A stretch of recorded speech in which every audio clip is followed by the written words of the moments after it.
So we might have recently uncovered the newest heavyweight champion of the world. So I'm sure that many of you are probably well aware that for the longest time the blue whale has been regarded as the heaviest animal to have ever lived. With lengths of over 100 feet and reaching a weight of up to 200 tons, the blue whale is absolutely massive.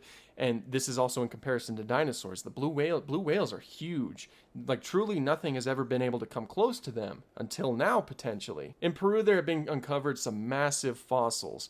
This includes vertebrae, rib bones, and a hip bone.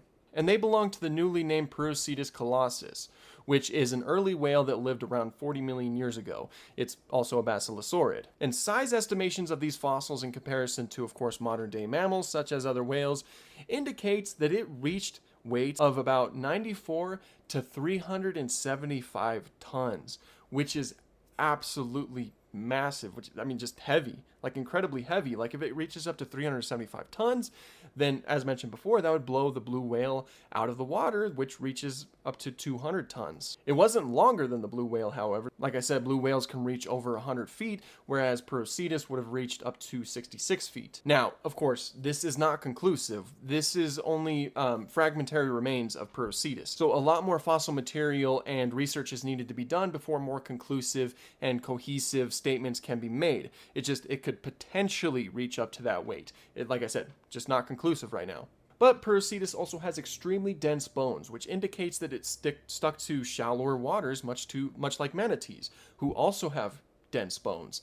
The dense bones will allow them to control their buoyancy and kind of just keep them floating along in the shallower waters. With the dense bones means that they would need a lot of other soft tissue, which would also add to their weight, much like modern day manatees. However, again, it's only known from fragmentary remains as of right now. A skull hasn't even been discovered yet. So that means we don't even know the overall lifestyle of Perucetus, if it was a carnivore or an herbivore.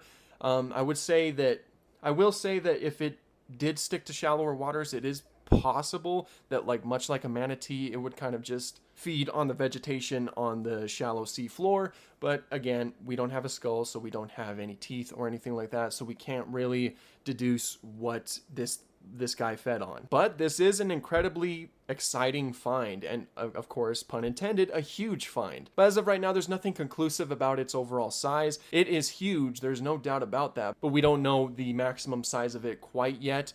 As of right now, it seems pretty likely that it reached some huge sizes, but I'm definitely going to be keeping an eye on any developments that happen with this, and I hope that we can find more fossil material. That way we can lead more conclusive statements about this animal, because I think that would be incredible to learn more about it.